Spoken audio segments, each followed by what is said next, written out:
اعوذ باللہ من الشیطان الرجیم، بسم اللہ الرحمن الرحیم۔ السلام علیکم ناظرین،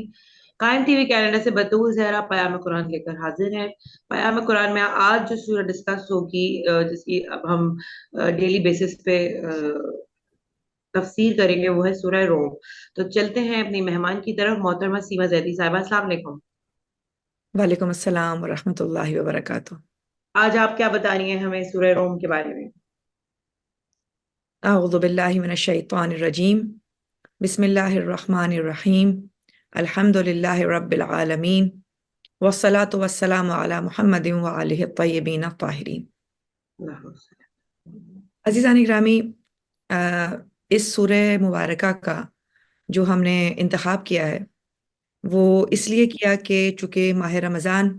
میں یہ تفاسیر کا سلسلہ ہم شروع کر رہے ہیں، اور گزشتہ سال بھی ماہ رمضان میں جہاں ہم نے بہت ساری سورات کی تفسیر کی کوشش کی، وہاں پہ سورہ عنکبوت کو ہم نے مکمل کیا اور اس کی تفسیر کی کما حق کوشش کی کہ ہم اس کے مطالب کو پیش کر سکیں۔ اب یہ جو دوبارہ سے نیا سلسلہ ہم نے شروع کیا ہے، اس میں میں چاہوں گی کہ سورہ روم اور سورہ دخان کہ جو شبہ قدر میں پڑھی جانے والی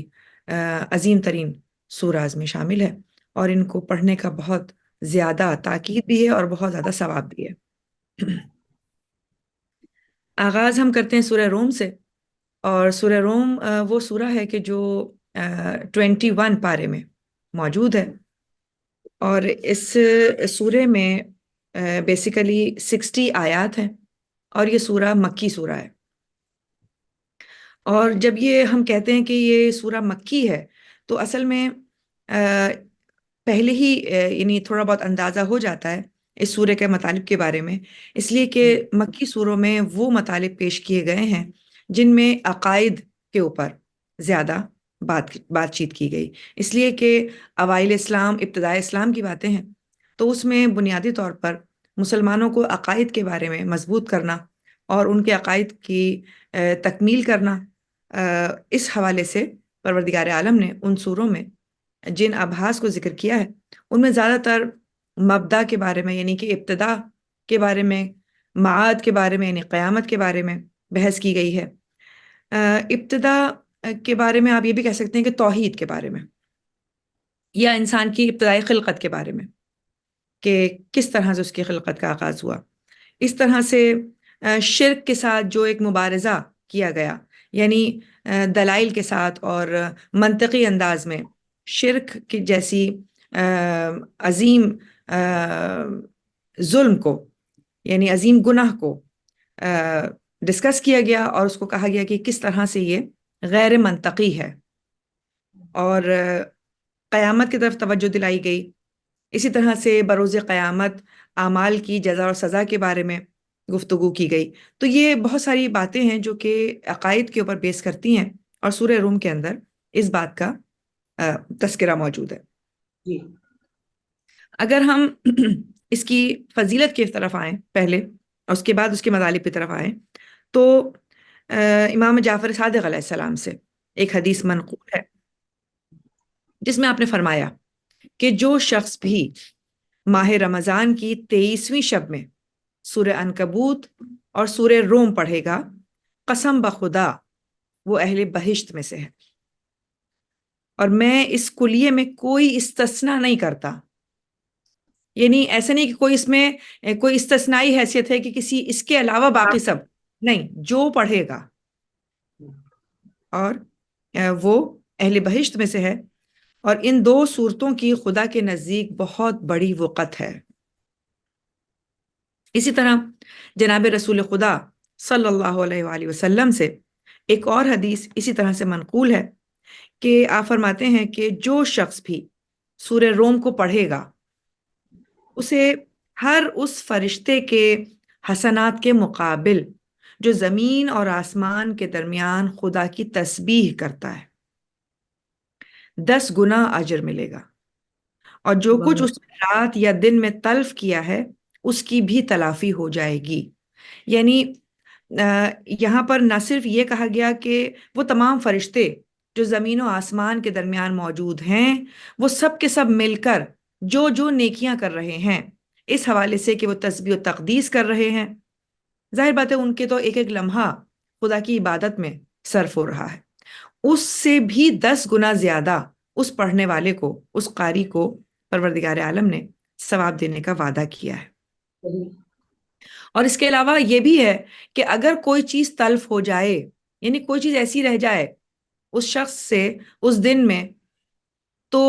وہ بھی مکمل ہو جائے گی، یعنی اس کی بھی تلافی ہو جائے گی۔ یعنی اگر وہ کوئی گناہ کے زمرے میں تو اس کی تلافی ہو جائے گی، اگر کوئی نیکی کمی رہ گئی تو وہ پر ہو جائے گی۔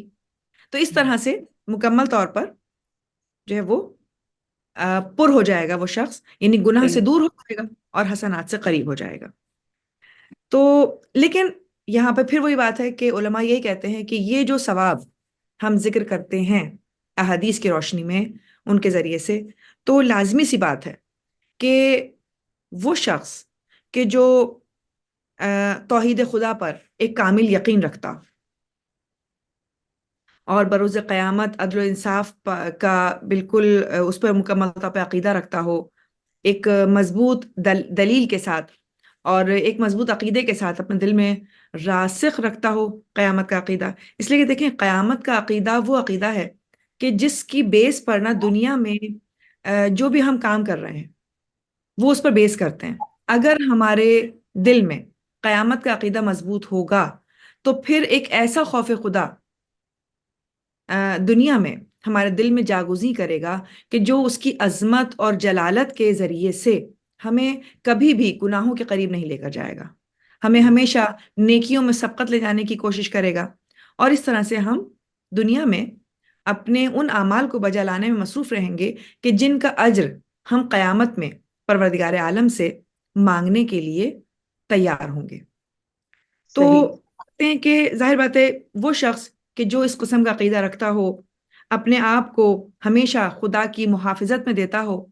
خدا اس کا نگہبان ہو، اس لحاظ سے کہ اس کا ہر عمل اس کو اندازہ ہو کہ خدا اس کو دیکھ رہا ہے، تو اس طریقے کا انسان جب بنیادی طور پر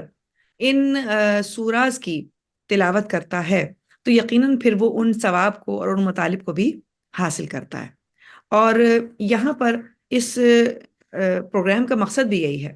کہ ایک تو ہم ماہ رمضان کی فضیلتوں کو کما حقہ حاصل کر لیں، اور دوسری بات یہ ہے کہ ماہ رمضان میں یوں تو مکمل طور پر سارے ہی قرآن پڑھنے کی فضیلت ہے، یعنی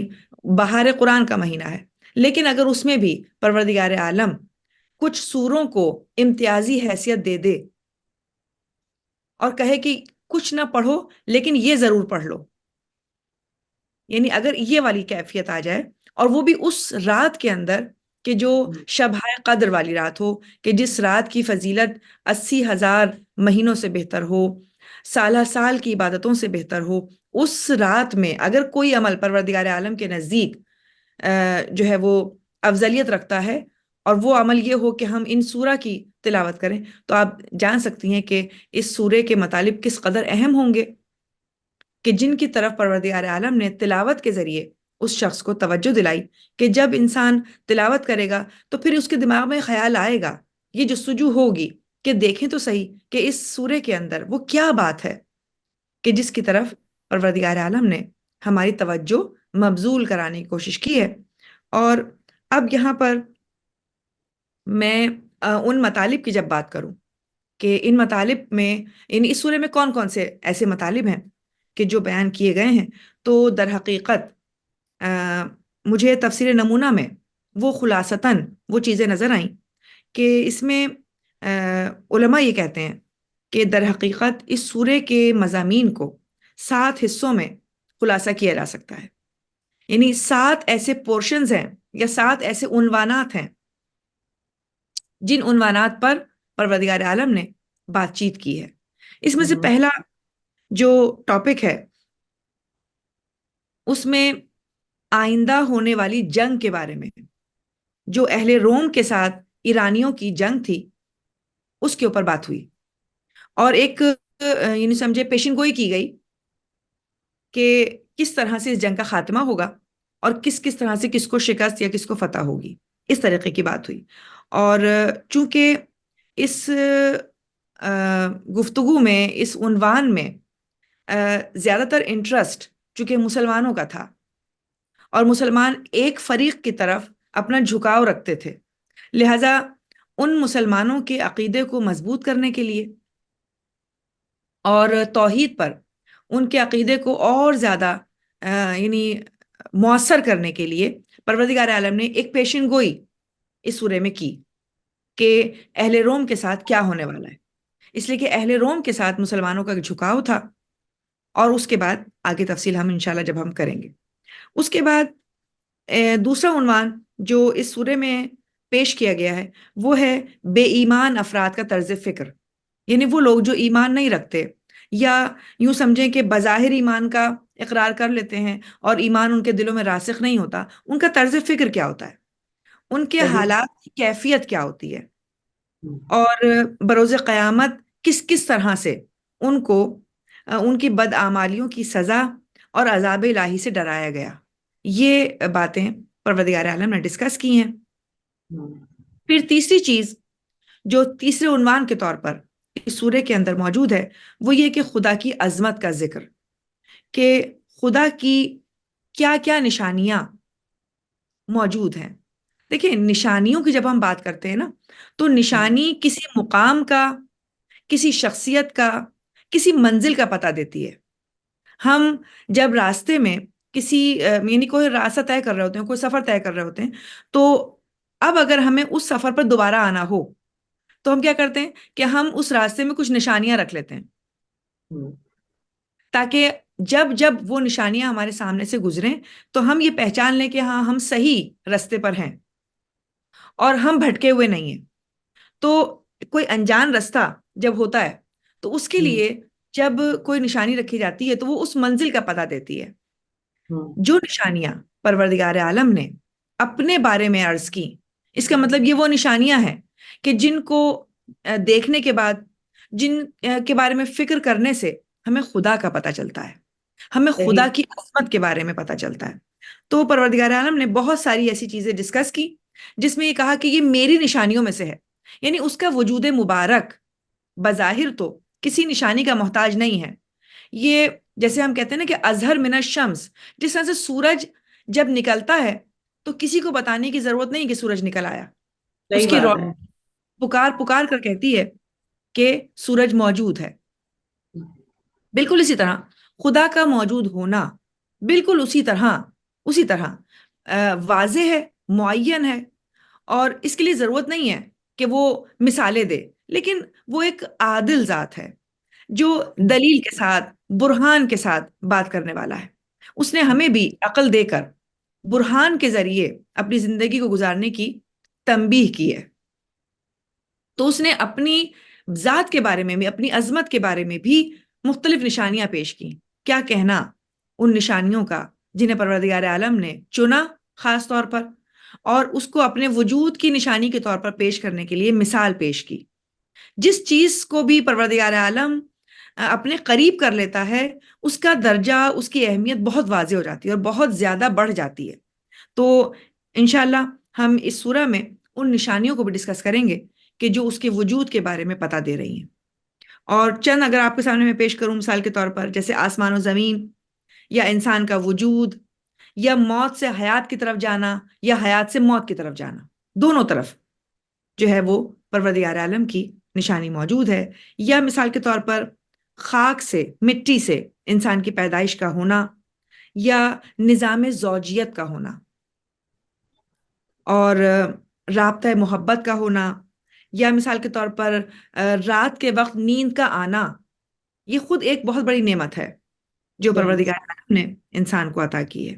اور اس طرح سے بہت ساری نشانیاں ہیں جو اس نے بیان کی، انشاءاللہ ہم اس کے بعد بیان کریں گے۔ پھر چوتھا عنوان جو سورے کے حوالے سے ہمیں ملتا ہے وہ یہ کہ انسان اپنی معرفت کو خدا کی جانب، یعنی خدا کی معرفت کو بڑھانے کے لیے جب غور و فکر کرتا ہے تو ان چیزوں کو، یا ان دلائل کو، یا ان واضح مثالوں کے ذریعے اپنے آپ کو مطمئن کرتا ہے، جس میں یعنی کہ جو نشانیاں مثال کے طور پر اس کے اپنے نفس کے اندر موجود ہیں،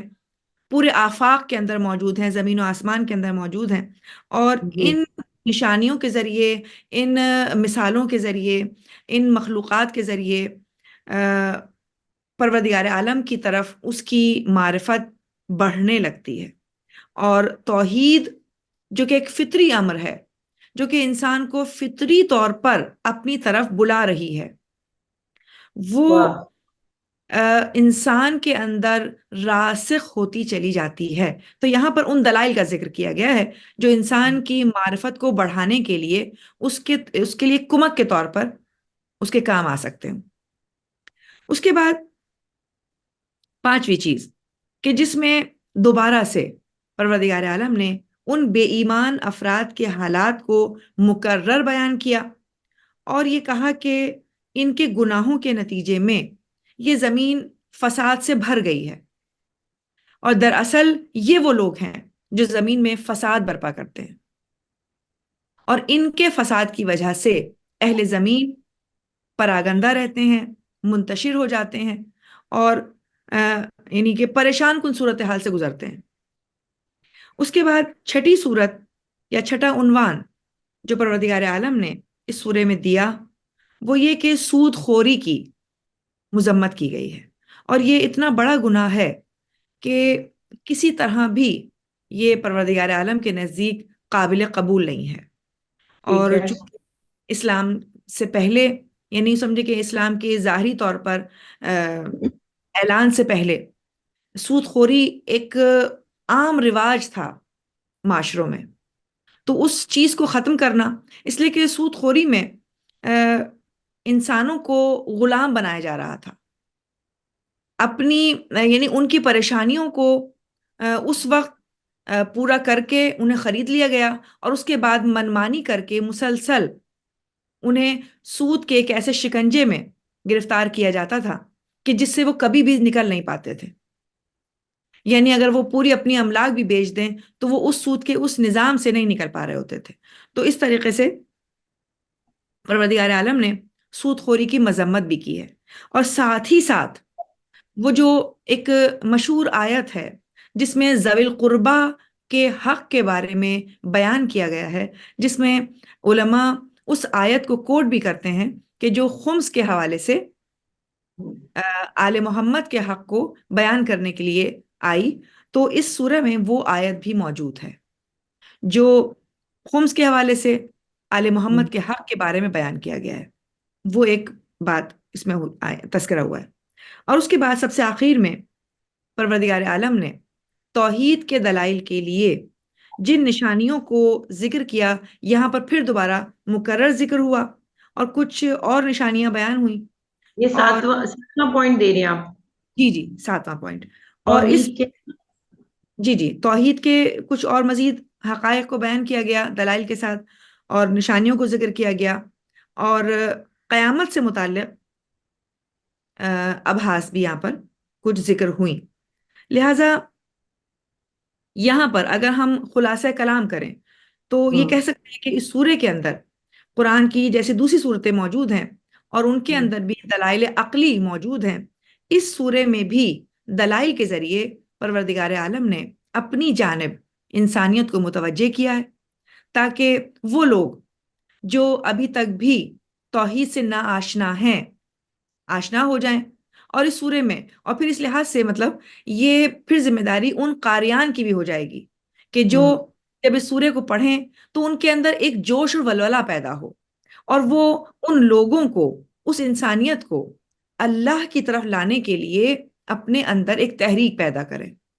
ایک صحیح جذبہ پیدا کریں، تاکہ ان لوگوں کو بھی خدا شناسی کی طرف لایا جا سکے اور خدا سے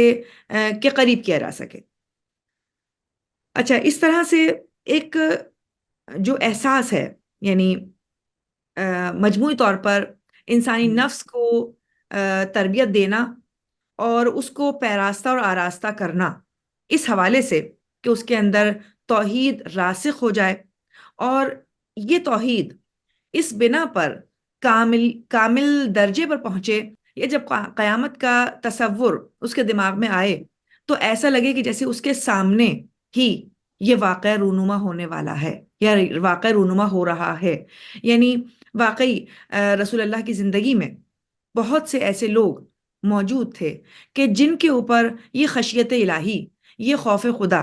اس طرح راسخ ہو گیا تھا کہ وہ یہ کہتے تھے کہ رسول اللہ، ہمیں ایسا لگتا ہے کہ جیسے ہم برزخ کو اس وقت اپنے سامنے دیکھ رہے ہوں، اللہ اکبر. ہم قیامت کے مراحل کو اپنے سامنے مشاہدہ کر رہے ہوں. یعنی ابھی قیامت آئی نہیں ہے، لیکن جو کچھ رسول اللہ کے ذریعے، قرآن کریم کے ذریعے قیامت کے بارے میں ان کے سامنے پیش کیا جا چکا، اب اس کو وہ ایک واقعے کے طور پر اپنی زندگی میں اپنی باطنی آنکھ سے دیکھ رہے ہیں. اور دیکھیں، جب اس طریقے کی کیفیت انسان کے نفس میں پیدا ہو جائے تو پھر ممکن نہیں ہے کہ وہ کسی بھی غلط کام کی طرف یا کسی بھی گناہ کی طرف پیش قدمی کرے. یہ جو احساس ہے، یہ جو حضوری ہے انسان کی خدا کی بارگاہ میں، خدا کے محضر میں، جس میں وہ بار بار ایک طرف جنات یعنی جنت کی نعمتوں سے محظوظ ہونے کے بھی اثر کو دیکھ رہا ہے اپنے باطنی آنکھ سے، اور دوسری جانب دوزخ کے اثر کو یا قیامت کے میدان میں، محشر میں اس جزا و سزا کے مرحلے کو جب اپنی باطنی آنکھ سے درک کرنے کی کوشش کرتا ہے تو پھر اس کے اندر ایک ایسی کیفیت پیدا ہوتی ہے کہ جو اسے دنیا سے بے نیاز کر دیتی ہے. پھر اس کے نزدیک یہ دنیا کی رنگینی کوئی معنی نہیں رکھتی، چاہے وہ اس رنگینی کے اندر بھی موجود ہو. یعنی اس کی چاہے چاروں طرف یہ وسائل موجود ہوں، یہ تمام چیزیں موجود ہوں، لیکن اس کا دل نہیں لگتا. اس کا دل کٹ جاتا ہے ان تمام چیزوں سے، اس کا دل خدا کی طرف بڑھ جاتا ہے، اور پھر وہ خدا کے علاوہ کسی اور جلوے کو، کسی اور جمال کو، کسی اور جلال کو دیکھنے کے لیے کوشش ہی نہیں کرتا، اشتیاق ہی نہیں رکھتا. تو پروردگار اس سورے کے مطالب کو ہمارے نفس کے اندر جاگوزی کرنے کی پروردگار ہمیں استطاعت دے، اور اس ماہ رمضان میں ہمیں اس سورے کے ذریعے پروردگار عالم کا قرب حاصل کرنے کی توفیق عطا کرے. اور انشاءاللہ اس میں آہستہ آہستہ جب ہم ان مطالب کو پڑھیں گے تو یقیناً ہمارے اعتقادات اور ہمارے اعمال اس نہج پر انشاءاللہ ضرور پہنچیں گے کہ جو پروردگار عالم کی منشا ہے، جو پروردگار عالم کو راضی کرنے کے لیے ایک قدم ہوگا. پھر ہم کہہ سکتے ہیں کہ وہ جو پکار پروردگار عالم نے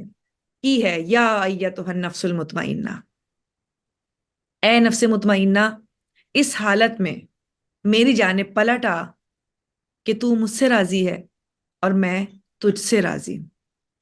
تو اس آیت کا مصداق ہم سب بن سکتے ہیں. فرق یہ ہے کہ ہم ان مطالب کو، ان پیغامات کو، ان مفاہیم کو اس طرح اپنی زندگی پر، اپنے نفس پر لاگو کریں کہ پھر ہمارے جسم سے، ہمارے اعضاء و جوارح سے وہی اعمال صادر ہوں جو خدا کے مطلوب ہیں. بے شک، بہت بہترین. ناظرین، آج ہم نے ایپیسوڈ 1 میں جو ہے وہ یہ بات جانی ہے کہ سورہ روم کی مقصد کیا تھا آنے کا، وہ 7 نکات، اور یہ کہ سورہ روم جو ہے وہ مکی سورہ ہے اور اس میں 60 آیات ہیں. اس پروگرام کو یہیں پہ ختم کرتے ہیں. انشاءاللہ اگلے پروگرام میں باقاعدہ آغاز کریں گے. تب تک کے لیے اجازت دیجیے بطول زہرا کو پیام قرآن سے. اپنا خیال رکھیے. اللہ حافظ. صدقہ آل محمد سے باقی ہے اس کی شان. رمضان رمضان یوں قائم ہے، رمضان رمضان رمضان یوں قائم